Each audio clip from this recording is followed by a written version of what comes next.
Bum, ba-da-dum, ba-da-dum, ba-ba-ba-ba-ba-ba-ba-ba-ba-ba-bum. Bum, bum, bum. Welcome to the show where that it's just me and my voice without any special effects.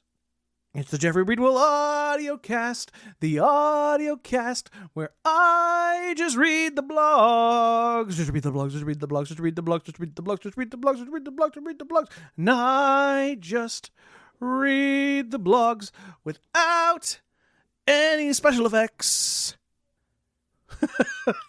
I don't even know what that was. I honestly don't. I'm just... I thought it'd be a fun way to start the show. Anyway, welcome to the Geoffrey Breedwell audiocast. My name is Geoffrey Breedwell, and you can find the blog that I'm going to be reading today on episode 8. This is episode 8, Why Star Wars is One Epic and Not a Trilogy of Trilogies. This is taking into account all 9 films, all the divisiveness of Star Wars fans, on how Star Wars fans will argue over anything. And yes, if Star Wars fans would like to argue over anything, they can argue in the comments section of this blog or on the blog that is posted when I do the audiocast. Either one is fine. This one you can find at geoffreybreedwell.substack.com. That's Geoffrey, Breedwell, just like I would, breedwell.substack.com. That's not to negate my website that I have. It's still up. It is still geoffreybreedwell.com. You can still go there. You can still have a good time. You can still watch and do fun things. And I'll, subscribe to the Substack over there. You can listen to the audiocast over there. That's fine. That's great. It's wonderful. Woo! But now what's happening is I transitioned. So I was on writing blogs on my website. And then I transitioned to Substack because I was like, ooh, look, I can do more with Substack. That's cool. So now I transitioned over, and this is the first blog that I did that transitioned over after I moved everybody from the newsletter over, made them founding members, gave them paid memberships for life, the whole 9 yards. And I know people will be like, businesses will be like, oh, but you're negating yourself out of money. No, I'm just trying to be awesome because the people who were signed up with me for the first time, you guys are awesome. So I know you were a ride or die, and I love you guys with all my heart. Like, seriously. So, anyway, this brings me to mention that this show, this specific audiocast is going to be brought to you by Star Wars. Star Wars making you argue about things other than politics since 1977. Anyway. So this is the blog, Why Star Wars is One Epic, Not a Trilogy of Trilogies. Again, we're taking in 9 different films. We're not talking about the films that are the sides or a Star Wars story. We're not taking in the TV shows. We're taking in, well, part of the TV shows, I guess. But we're not taking in any of the peripheral ones. We're taking in just the 9 main movies. So it is not a trilogy of trilogies, but it is one epic. It's one story. And I'm making that argument here. Okay? So without any further ado, let's go ahead and get started. Granted, the Star Wars universe is one of the most divisive fandoms in the world. The quote-unquote generational model of Star Wars, as we currently know it, gears itself more towards the audience than it does the story. This is where fans get divisive. Fans of different generations will argue over which version is their favorite. As a Star Wars fan myself, I've taken part in many of these quote-unquote discussions that I put some of them into my upcoming book, Just Put the VHS in the Bag, Bro. It's with the narrative of Star Wars saga in mind, I want to bring a new argument into the fray. The Star Wars saga is one story about one bloodline versus the evil that thought he'd conquered death. And while I'm sure that everyone listening to this has most likely passed elementary school in terms of storytelling, we're going to dive into a little bit of a small refresher just in case. First off, the basic story. The basic story can be divided up or formulated into thousands of different structures. And for simplification purposes, we're going to use a linear structure, one line divided up into 4 parts. The line delineates the story itself, divided into beats, or the key moments that illustrate the story's progression. The first section is the introduction, where all characters are set up and presented with a call to action. This leads them into the investigation that ends with the first marker, the decision to start. The decision is the start of Act 2, and that's where the fun and games portion comes into the story. It's a moment where the hero learns how to harness their powers and then fails. It's the funny adventure where they escape the lower level bad guys. It's the popcorn munching fun time. And this ends with the midpoint, which is usually, as you guessed it, midway through the story. The midpoint is a key factor in every story, whether it's a false victory or false defeat. It's either when the hero loses only for the tension to increase for the bad guys to keep moving in, or it's a victory that is quickly nullified by the bad guys regrouping and amping up the action. It's the start of the second half of Act 2. The bad guys get their victory in the all is lost moment for the hero, which immediately precedes the dark night of the soul. This is the worst moment for the hero. Someone usually dies in this part, and usually it's the hero's mentor. This propels the hero into a depression where they give up everything. That is, until the beginning of Act 3, where the hero gets inspired and decides to take on the bad guy once and for all. Act 3 is all of the action leading up to the climactic fight at the end, as well as the moment when someone who thought they were dead from earlier is revealed to be alive. The hero finally overcomes the villain, thwarting their plans and winning the story. Act 3 also includes the resolution, where the emotional fallout happens with the hero. They get to relish in their victory. In Star Wars 1977, it's the celebration after the Death Star and the heroes get their medal. Except for Chewbacca, who doesn't need a medal because his culture doesn't value such trinkets. Okay? I mean, that's my headcanon, anyway. But still. Then there's duologies and trilogies. So moving on, there are 2 terms we need to go over first. A duology is a story that is only told in 2 parts. There's a part 1 and a part 2. That's it. Each story follows the same basic beats as the basic story above, but the 2 parts link together cohesively, oftentimes with some story arcs not finished until part 2. You can think of Act 2 as a duology, and its 2 parts divided as the midpoint. Part 1, Part 2. A trilogy. A trilogy is a story told in 3 parts. Just like a 3-act story structure, the 3 stories follow the same beats individually, but they do something more. In the best trilogies, there are beats for the story as a whole. For example, in Star Wars, the blowing up of the Death Star isn't just the conclusion. There's no going back for Luke. It's the end of his debate and the fun and games of the entire trilogy. Empire Strikes Back becomes the second half of Act 2, where the heroes are on their heels, and a key moment happens in this film for the entire franchise that illustrates that. More on that later. The midpoint of Empire is the false defeat of the entire trilogy. This is followed by Return of the Jedi, where Luke and his friends finally defeat the Empire in a climactic finish. Caught up? Great, because this is where the fun begins. The Star Wars genealogy, the real story. As I said in the beginning, the story of the Skywalker saga itself tells the story of the Skywalker family against Darth Sidious, Palpatine, culminating in the ultimate ending that makes sense. Palpatine's granddaughter adopted into the Skywalker family after destroying her grandfather.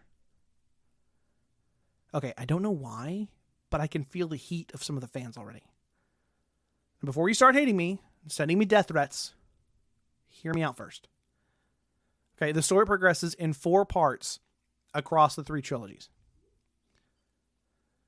Act 1, the prequels. Anakin Skywalker. The beginning of the Star Wars saga with Star Wars Episode 1, The Phantom Menace, introduced the characters. We get Anakin, we get Obi-Wan, and we get introduced to the title character, Sheev Palpatine. We get a great investigation that there's someone behind the scenes manipulating everything, and as Anakin gets stronger in the Force, There's no going back when he faces off against Obi-Wan on Mustafar. At the end of Star Wars Episode 3, Revenge of the Sith, when Anakin, as Darth Vader, loses the high ground and becomes the burned corpse of what he was, the dark side of the Force is all that's left for him, ensuring a victory for Palpatine. Yet, there was a promise. With the birth of Luke and Leia, the war continued in their bloodline.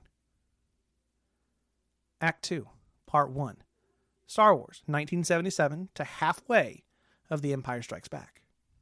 The story of Darth Vader continues as the Empire grew under Darth Vader's leadership. He followed Palpatine's orders, seeking to eliminate anyone who might stand in their way.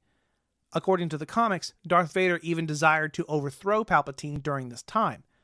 Yet, it was through Luke's coming of age that he'd cement himself in the generational war against Sheev Palpatine.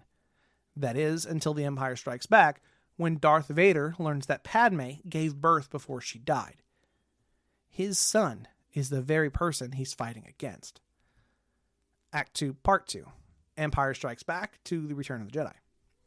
Initially making his introduction in Revenge of the Sith as an infant, the 20-something-year-old Luke Skywalker gets his rude awakening into the generational war when Darth Vader reveals his true identity as Luke's father, Anakin Skywalker. Darth Vader asks Luke to join him to overthrow Palpatine, but Luke refuses. Instead, Luke falls and escapes. The bad guys have won, for now, but there's still hope.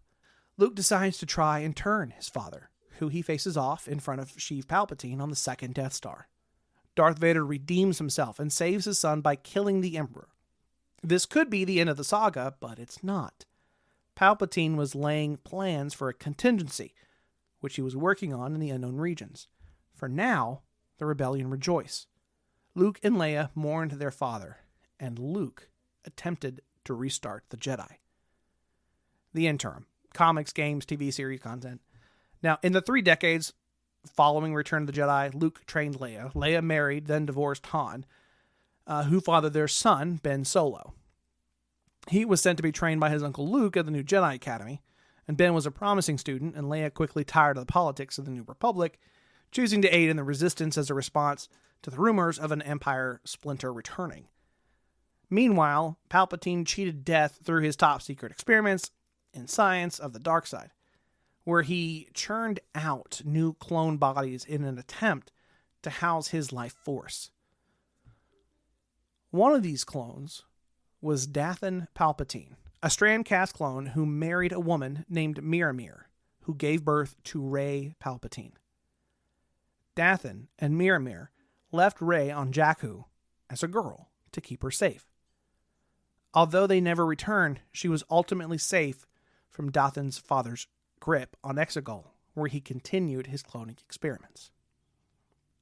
Just a quick note from me, this is not in the blog, but just real quick.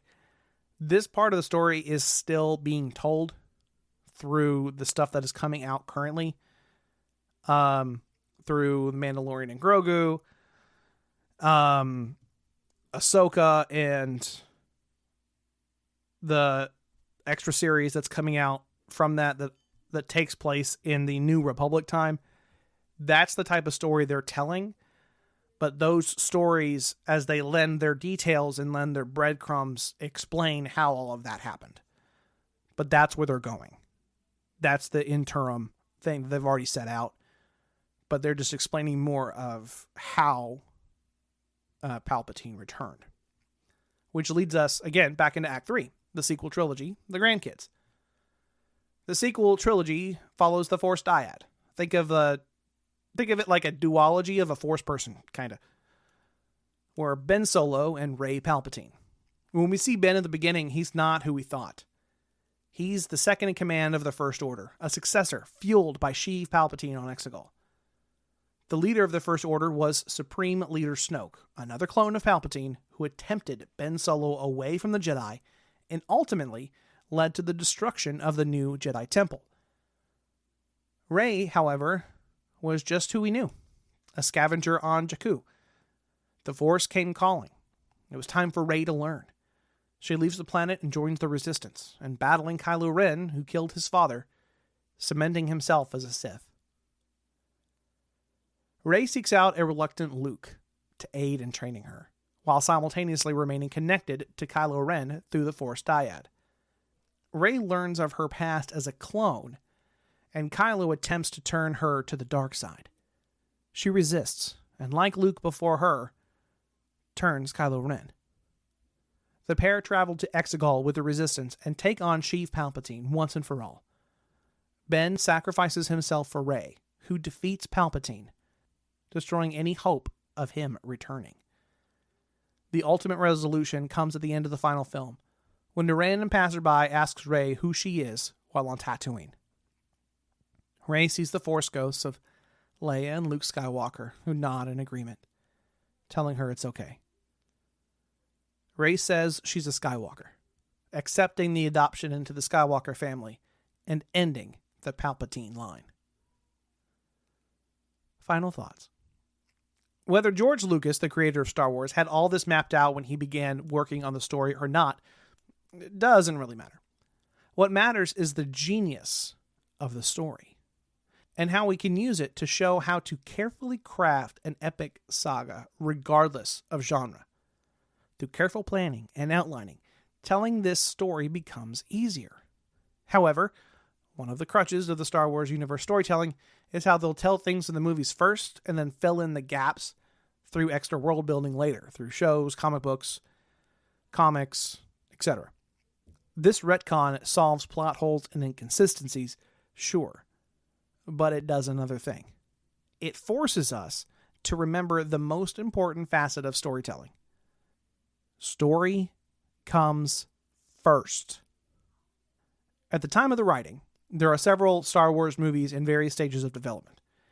Disney Lucasfilm announced the continuation of Rey's story through her rebuilding the Jedi Order, and with that decision, there's no telling if that story will continue the Palpatine-Skywalker dilemma, or it'll be the rise of something new. Personally, I'm hoping for the latter, but that's just me. What are your thoughts? Am I off the mark? Am I hitting the nail on the head? Even worse, am I saying what is already understood in the Star Wars community for decades? Sound off in the comments and subscribe for more story-related content like this. And that's it. I would really like to hear what you have to say. I want to hear your thoughts. Please go through.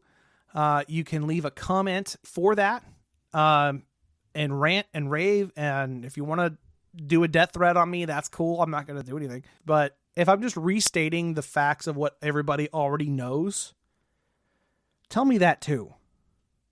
Because I don't want to necessarily regurgitate bad information or regurgitate information that's already there. Does that make sense? Like, I don't want to do that. But gearing this towards the writing aspect is how it's not just one epic. It's not a trilogy of trilogies. It's one genealogy, which is 9 stories. It's one moment of gigantified awesomeness that tells this huge, large story between the Palpatines and the Skywalkers. And yeah, I mean, the 30 years and the decades and stuff like that happened, but you ultimately get everything within the trilogies, within that genealogy that hits all of the story beats. So if I'm off, let me know. If I'm dead on and I'm like, dude, righteous, that's great. If I implored you to like Star Wars, even better. That's just me. That's kind of who I am at this point of where it is, of where my kind of thoughts were headed. This is September 8th, 2025. So this is where it is. And just so you know as well, I am going through my entire back catalog and doing these as we go along, in case you haven't already paid attention to that. But then after all of that is done, any new blogs will have the audio cast with them, and you'll have the audio cast in the blog. It'll be like one amazing thing you can see and read. So just in case you were looking forward to that or not, or you were like, oh, hey, what is he doing with this audio cast? What's the point of this? That's the point. Okay. But yeah, so my name is Geoffrey Breedwell. Again, you can check out my website, Geoffrey, Geoffrey, Breedwell, just like I would, breedwell.com. Again, and you can also subscribe to the Substack at jeffreyBreedwell.com/Substack. It's SUBSTACK.com. Check that out. Check me out. And I would love to hear from you. I'd love to hear from a comment. And with that all being said, I'll catch you next time.